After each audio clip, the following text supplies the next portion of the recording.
Kisah Santa Coletta. Coletta adalah seorang putri tukang kayu bernama De Boilet di Corby Abbey di Picardy, Perancis. Coletta lahir pada tanggal 13 Januari 1381 dan dibaptis dengan nama Nicolette atau Nicoletta untuk menghormati Santo Nikolaus dari Myra. Orang tuanya membesarkannya dengan penuh kasih sayang dan memanggilnya Coletta sejak ia masih bayi. Ayah Coletta adalah seorang tukang kayu di sebuah biara di Picardy.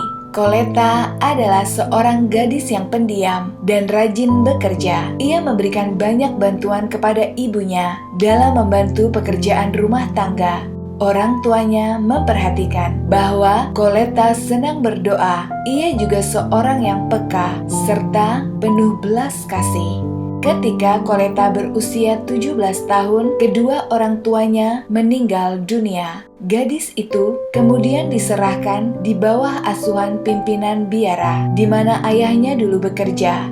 Dan kemudian Coletta meminta untuk mendapatkan sebuah gubuk kecil yang dibangun di samping gereja biara. Coletta tinggal di sana. Ia menghabiskan waktunya dengan berdoa dan melakukan silih bagi gereja Kristus. Semakin lama, semakin banyak orang mengetahui perihal gadis kudus ini. Maka mereka pun datang kepadanya untuk meminta nasihatnya dalam masalah-masalah penting. Mereka tahu bahwa Coletta seorang yang bijaksana oleh sebab hidupnya dekat dengan Tuhan. Suster Coletta juga menerima semua orang dengan kelemah lembutan. Dan di akhir kunjungan, ia akan berdoa agar para tamunya menemukan kedamaian hati. Suster Coletta adalah ordo ketiga dari Santo Fransiskus. Ia tahu bahwa ordo religius bagi para wanita yang mengikuti cara hidup dari Santo Fransiskus adalah Ordo Santa Clara.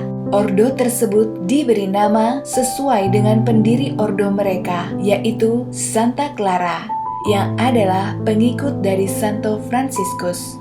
Semasa hidup Suster Coletta, Ordo Santa Clara perlu kembali ke tujuan awal ordo mereka. Untuk itu, Santo Fransiskus dari Assisi menampakkan diri kepada Suster Coletta serta memintanya untuk mengadakan pembaharuan dalam Ordo Santa Clara. Tentu saja Suster Coletta amat terkejut dan takut dikarenakan tugas itu sangat berat. Tetapi Suster Coletta percaya akan belas kasih Tuhan.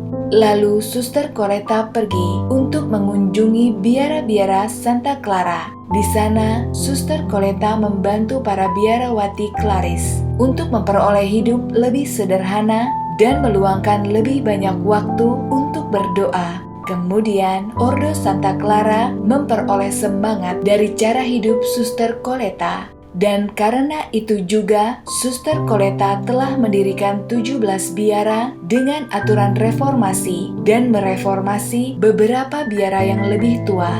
Suster Coletta terkenal karena kesuciannya, kegembiraannya, dan penglihatannya tentang sengsara Kristus. Suster Coletta memiliki devosi yang mendalam kepada Yesus Kristus dalam Ekaristi dan sering merenungkan sengsara serta wafat Kristus.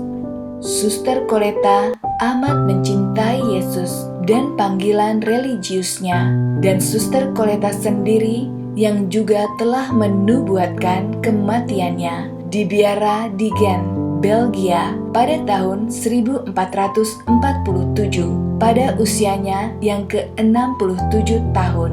Sebuah cabang dari Saint Clare's yang miskin masih dikenal sebagai Colettines, dan ia adalah pelindung dari wanita yang ingin hamil, ibu hamil, dan anak yang sakit. Hari rayanya adalah 6 Maret. Suster Coletta kemudian dibeatifikasi pada tanggal 23 Januari 1740 oleh Paus Clemens ke-12 dan dikanonisasi pada tanggal 24 Mei 1807 oleh Paus Pius ke-7.